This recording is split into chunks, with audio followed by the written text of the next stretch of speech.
J'ai été d'autant plus touché que j'ai appris dans les semaines qui suivirent la projection que deux amies belgo-marocaines, deux autres amies belgo-marocaines, avaient l'une sa mère et l'autre son père accueillis dans le même établissement et que les trois personnes âgées étaient décédées dans cet établissement dans des délais très rapprochés.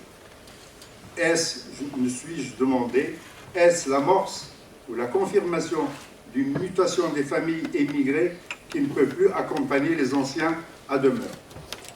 Monsieur le secrétaire général, mesdames et messieurs, il y a quelques semaines encore, nous voyons les mères des footballeurs marocains descendre sur les terrains. Nous voyons ces footballeurs embrasser ces mamans. Nous voyons les générations se parler avec une infinie tendresse devant toute la planète. C'est une image qui est une première au niveau mondial. Et je me suis demandé là aussi, pourquoi? Qu'est-ce qui a amené ces footballeurs à amener leur maman?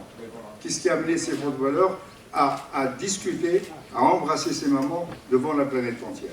Et je me suis dit que c'est peut-être ce secret qu'il nous faut aujourd'hui lever. Grâce à vos interventions d'experts, je n'en suis absolument pas un, grâce à vos travaux, nous allons essayer d'approcher au plus près ces réalités changeantes, ces nouvelles réalités qui s'opposent dans les anciens pays d'immigration, mais qui vont commencer à s'opposer dans les nouvelles terres d'immigration, l'Espagne, l'Italie notamment. Merci d'avoir accepté notre invitation. Merci à Madame la Ministre d'avoir accepté d'organiser en partenariat avec le CCME ce séminaire. Et j'ai vraiment hâte de découvrir vos travaux et vos approches pour essayer, à partir d'une approche droite, d'élaborer des politiques publiques dignes de ces générations pionnières. Merci de votre écoute. Et je passe sans tarder la parole à Monsieur le Secrétaire général.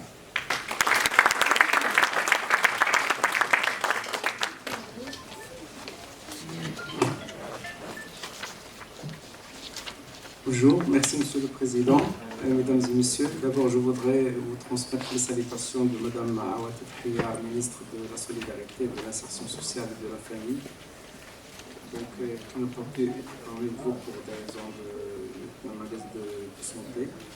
Et permettez-moi donc de faire la lecture du discours de son allocution du ministère de la Solidarité, de l'Insertion sociale et de la Famille, qui est toujours un réel plaisir pour nous de travailler avec le Conseil de communauté marocaine à l'étranger et aussi de collaborer avec son président, M. Ghazani, qui est à la fois président mais aussi le sentiment d'amitié et de respect le plus sincère et donc l'admiration que je lui réserve, M. le Président. Donc, M. Ghazani, président du Conseil la communauté marocaine à l'étranger, mesdames et messieurs les invités experts, chercheurs, spécialistes des différents pays amis, mesdames et messieurs les représentants des départements ministériels, institutions nationales, organismes internationaux présents parmi nous, mesdames et messieurs les représentants des associations, honorables assistants.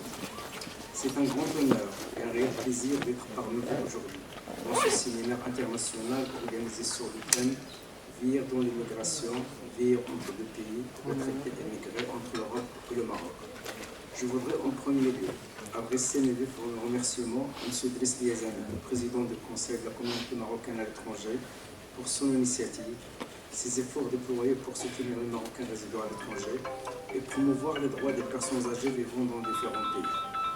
Je tiens à remercier également l'ensemble des intervenants et intervenantes des différents pays. D'abord pour votre générosité scientifique à travers un programme très riche et important. Aussi votre apport, votre implication dans ce débat qui est fort important.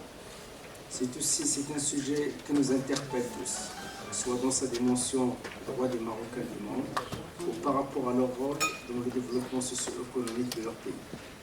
Ainsi, au moment où manifestement et fort heureusement, les jeunes prennent le devant de la scène, nous avons tenu à rendre hommage aux doyens des Marocains résidant à l'étranger, en faisant le point sur leur situation, élaborer ensemble des démarches pour donner de bonnes réponses aux questions que se posent les pères de la diaspora marocaine, que nous efforçons d'investir et de réaliser dans chaque domaine d'intervention afin de garantir un accès équitable au droit, un bon accueil et excellent retour.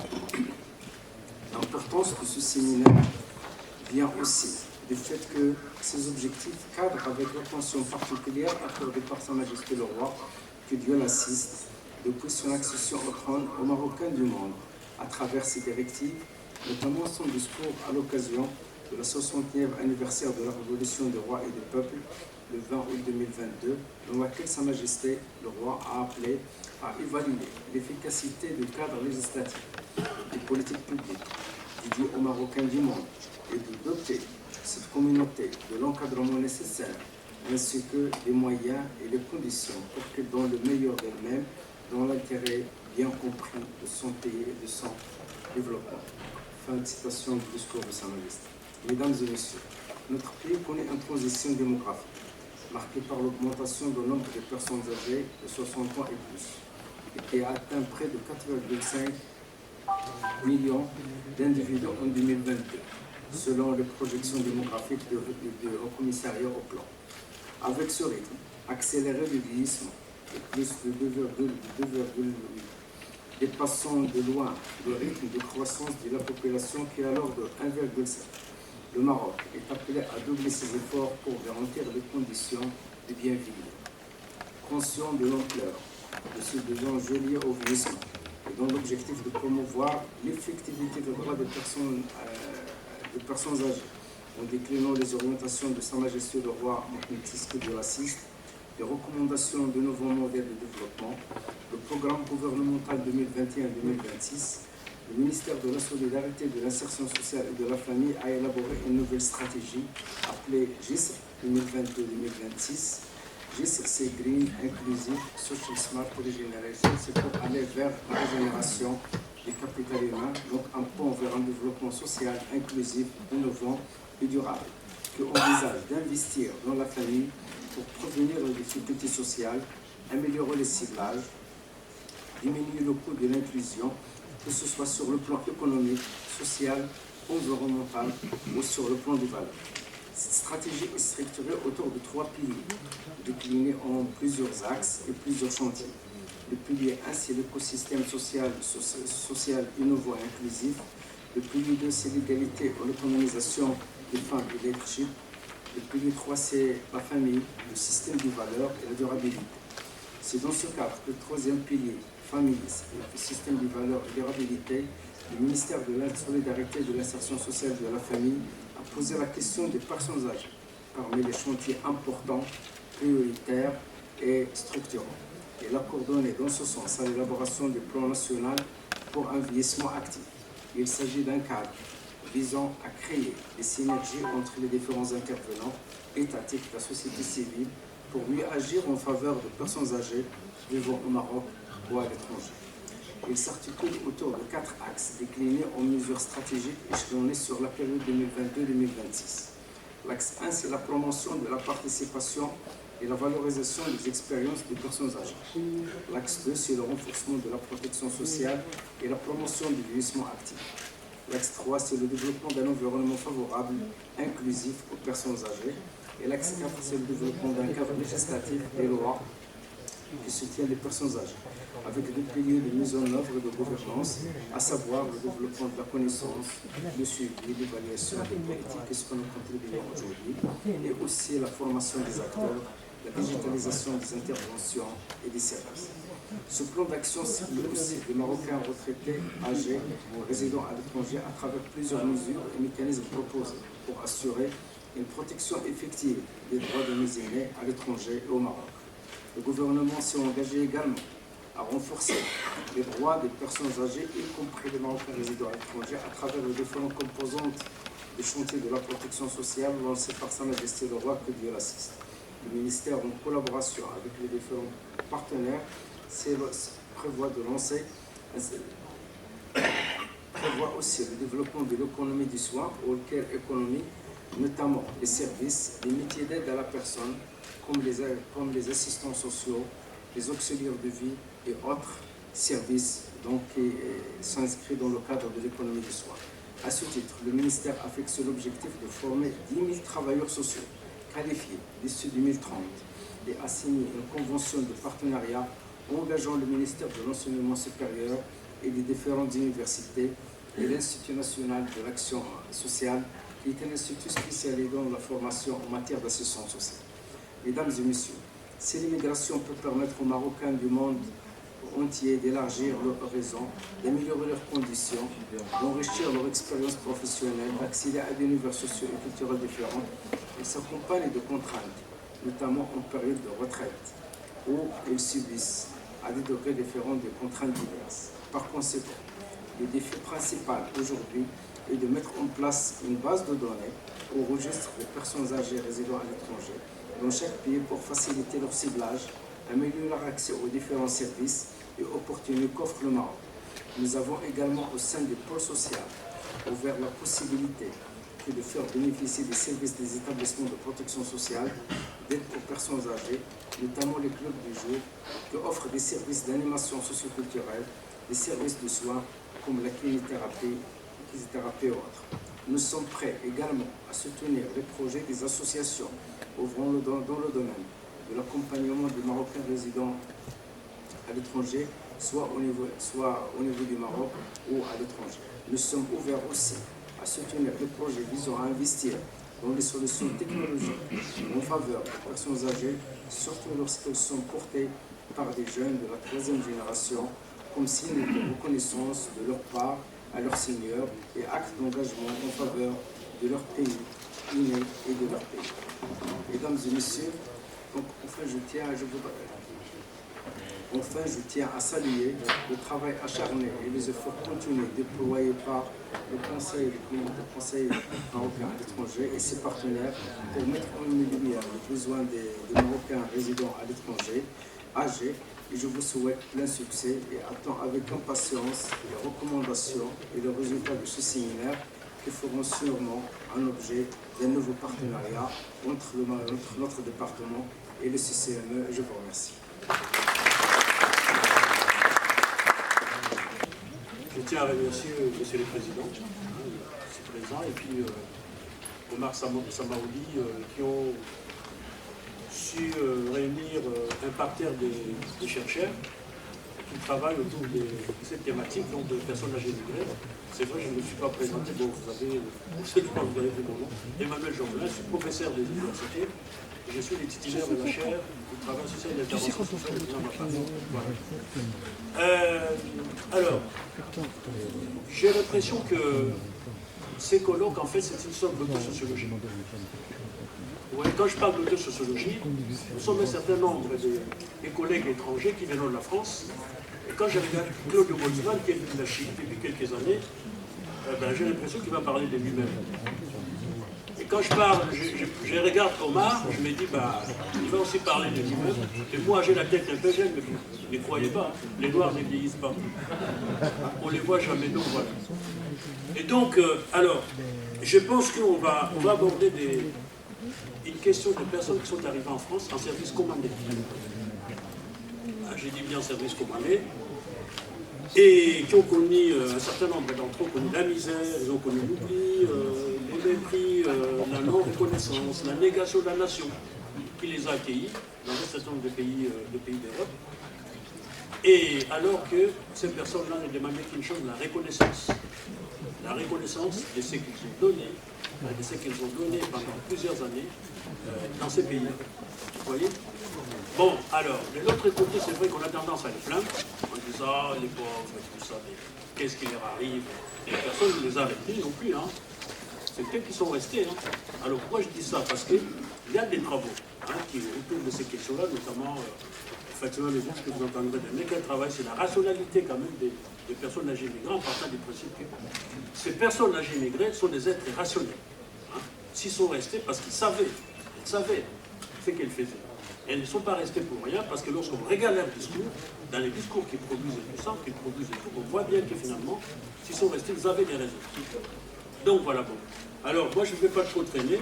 La seule chose que je vais dire, c'est que la France a été prise de court par rapport à ces personnes. Pourquoi? Parce que, en fait, l'État français pensait qu'ils ne vieilliront jamais, jamais, jamais.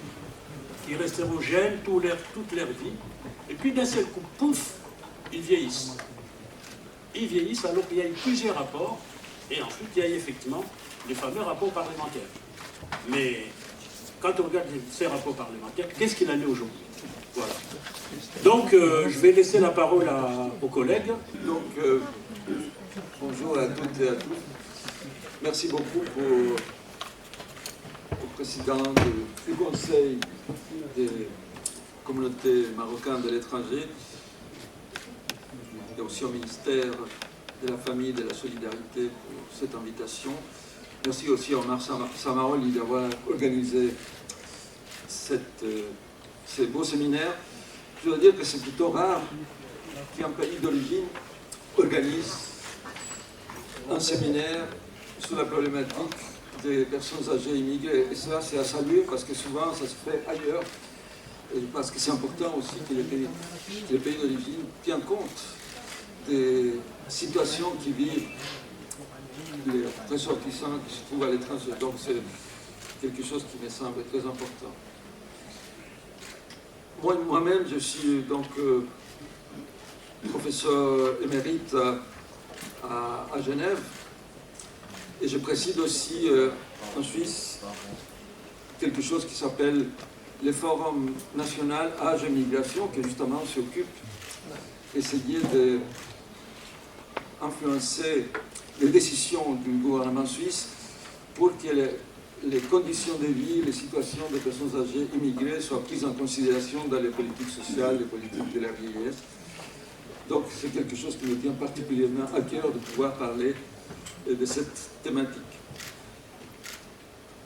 Mon collègue Omar Samaroli m'a demandé de faire un peu un panorama, un parcours de la situation des retraités, des retraites de vieillesse d'immigrés dans l'espace européen. Donc c'est ce que je vais essayer de faire. Mais comme je n'ai que 12 minutes et demie, je vais essayer je serai forcément schématique et j'oublierai certainement des domaines concernant la problématique. Tout d'abord, on parlait tout à l'heure aussi à table, au déjeuner, c'est quoi une personne âgée immigrée? C'est la première chose à évoquer lorsque on parle de la problématique. Et ici, je vais particulièrement me focaliser parce qu'il y a beaucoup de gens qui sont des personnes âgées immigrées, mais je vais me focaliser sur les anciens travailleurs et travailleuses immigrées, en faisant un historique de leur présence en Europe et comment on a perçu leur présence. Et ensuite, si j'ai le temps, je vais rendre compte de quelques enjeux auxquels sont confrontées ces personnes lors de la retraite et leur vieillesse. Et s'il me reste du temps, mais je ne pense pas, ça sera la question de quels sont les défis pour les professionnels de l'intervention, que ce soit sociale, sanitaire ou autre. Alors, qui sont les personnes âgées immigrées? Il y a toutes sortes de personnes âgées immigrées, et on peut les définir déjà selon les moments de leur arrivée dans les sociétés où elles habitent aujourd'hui. La grande majorité d'entre elles sont venues jeunes adultes et ont vieilli sur place dans les différents pays européens. C'est ce qu'on appelle la première génération en général. Mais il y a aussi d'autres aussi qui sont venus un peu plus tard, et aussi pour travailler, mais c'était vers la fin de leur vie active, et on les appelle les seniors immigrés. Et puis il y a encore des personnes qui sont encore très invisibles et qui sont arrivées après la retraite, dans les cadres, par exemple, d'un regroupement familial avec leurs enfants, et qu'on appelle de manière un peu discutable, mais intéressante, génération zéro, parce que finalement, c'est justement une génération complètement impensée, à laquelle personne ne voit. Ces personnes âgées qui viennent rejoindre leurs enfants qui résident dans les pays européens. Comme je vous disais, je vais me focaliser ici sur les personnes âgées des anciens travailleurs immigrés. Et là, à partir de quand on est une personne âgée immigrée? À partir de quand on est une personne âgée en général? Quelle que soit la définition, je pense que je serai là-dedans, ou presque. Il y a tout d'abord la définition qui est plus ou moins la définition socio-institutionnelle dominante, c'est-à-dire l'âge officiel de la retraite. On sait comment c'est important, il suffit de regarder ce qui se passe en France actuellement, de définir quel âge à laquelle on a le droit de partir à la retraite. Souvent, c'est entre 60 et 65 ans. Mais il y a aussi d'autres critères, par exemple, selon l'usure physique et mentale. Par exemple, si on a réalisé un travail pénible, comme certaines catégories d'immigrés, les corps vieillissent beaucoup plus vite et on se sent âgé déjà beaucoup plus tôt.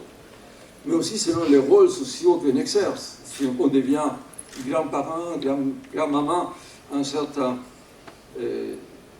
selon justement des petits-enfants, parfois ça arrive à 5 ans, 55 ans. Donc c'est très vite qu'on assume un rôle de personne âgée dans la famille.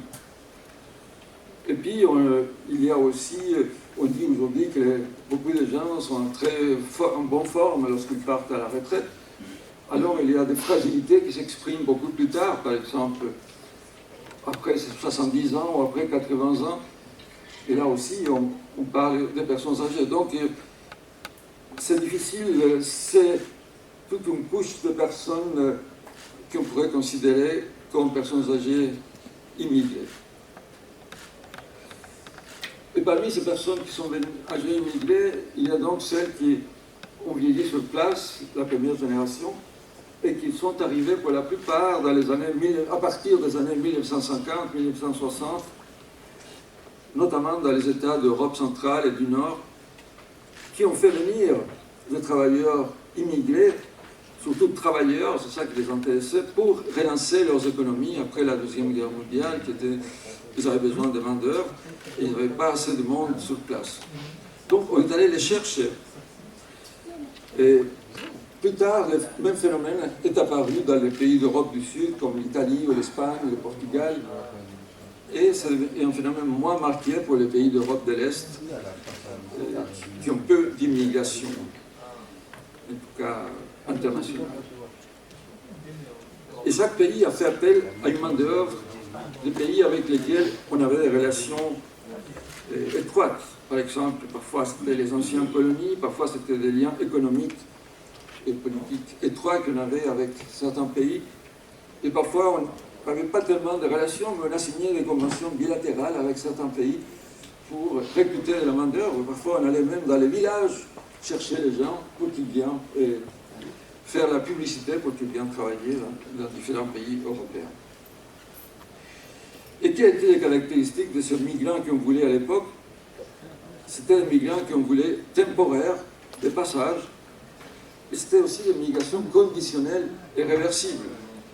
C'était des gens qui devaient se comporter d'une certaine manière s'ils voulaient rester, et même comme ça, ce n'était pas garanti. Il n'y avait pas une reconnaissance citoyenne de ces personnes qui venaient travailler.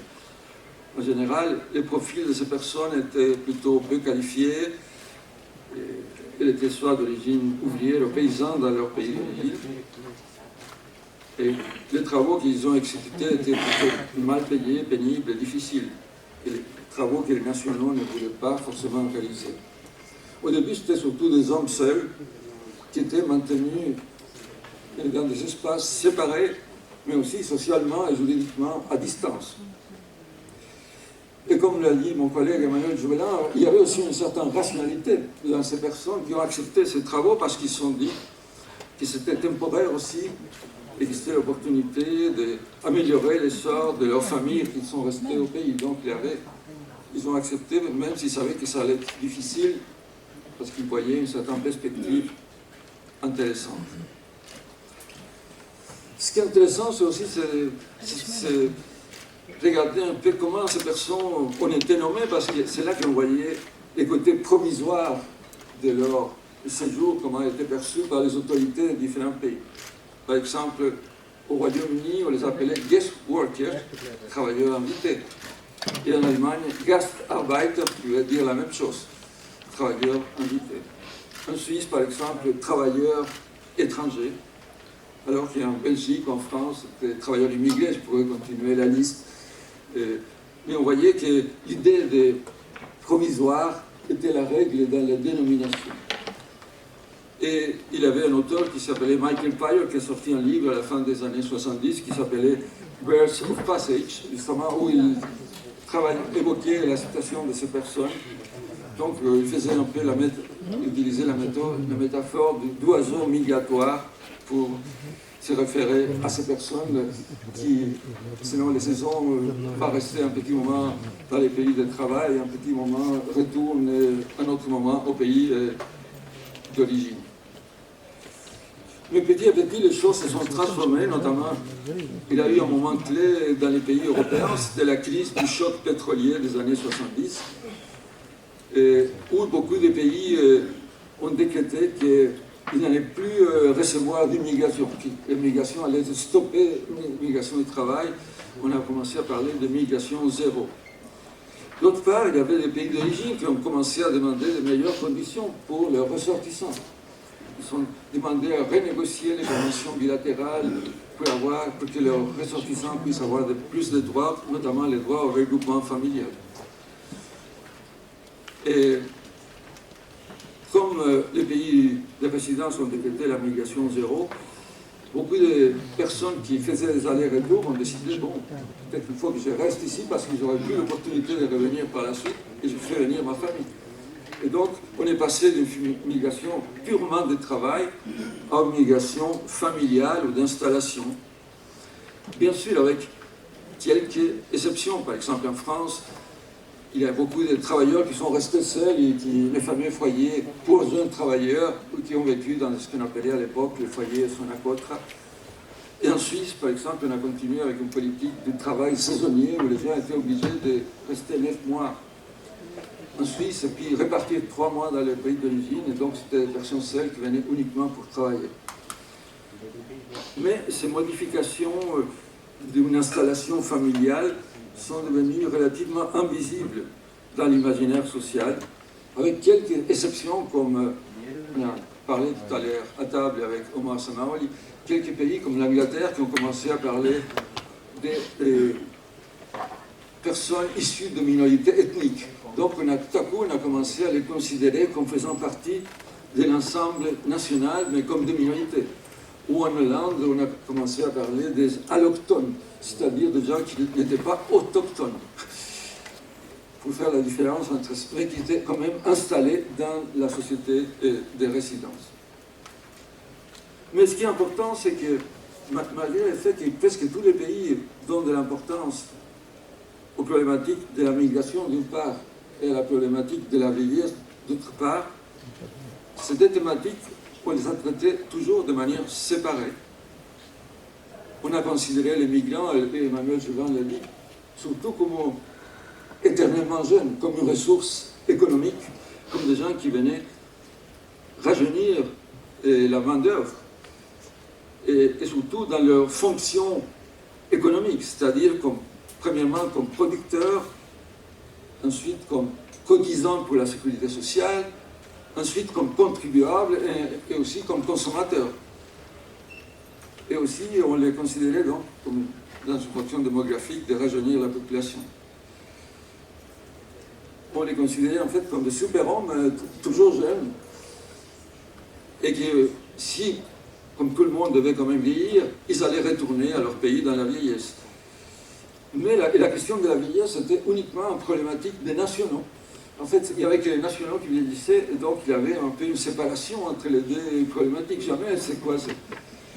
Et c'est ça qui me semble aussi intéressant, parce qu'on n'a pas dû vieillir ces personnes.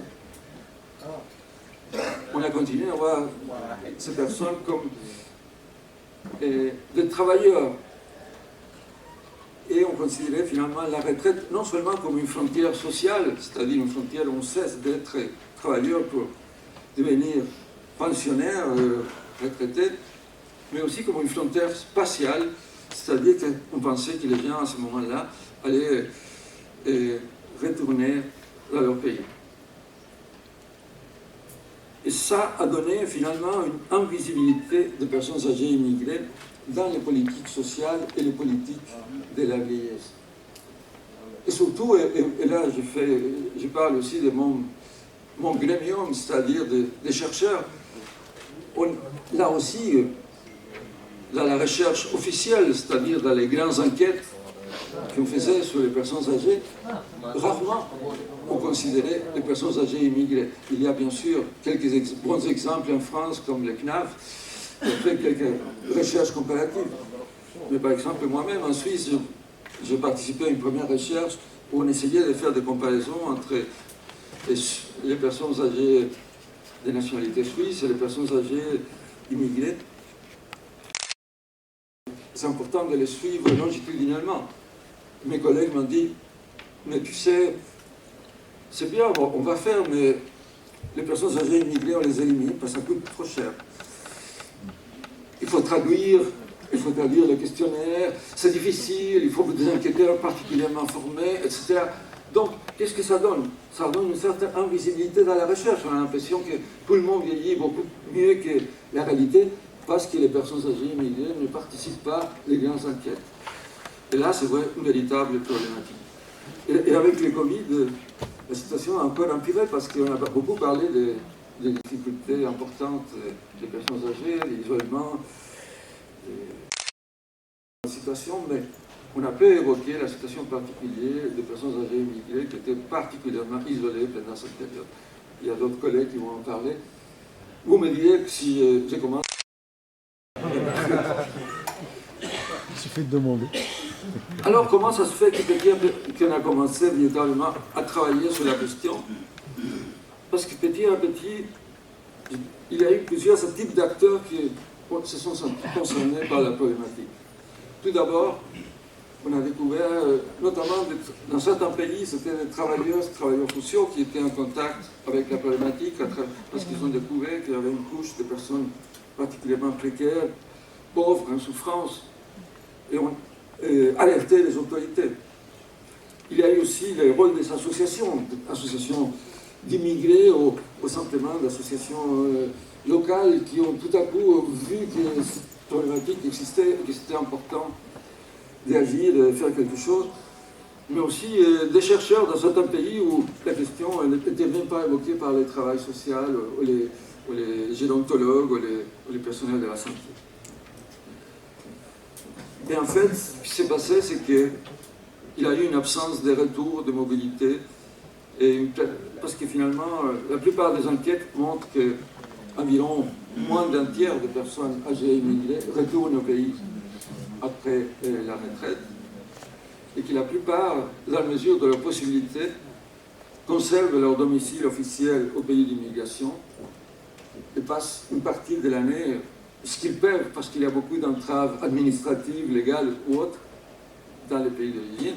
Et puis il y a une autre partie qui s'établit au pays d'immigration et garde surtout des liens à distance ou symboliques dans leur maison, avec des objets qui leur rappellent le pays d'origine et qui vivent au jour le jour cette réalité. Ils parlent la langue de leur pays d'origine en lien avec leur pays d'origine. Quelles ont été les principales raisons du non-retour? Tout d'abord, la famille, parce que les enfants et petits-enfants ne vont pas retourner, ou la plupart ne retournent pas au pays d'origine.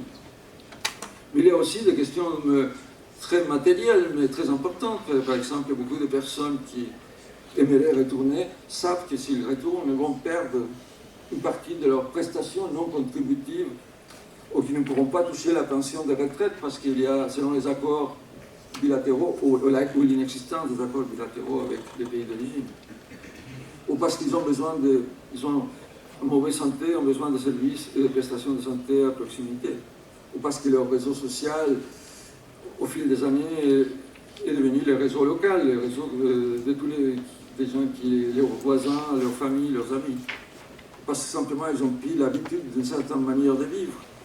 Ou parfois aussi parce que s'ils rentrent, ils auront l'impossibilité d'aider la famille qui reste au pays.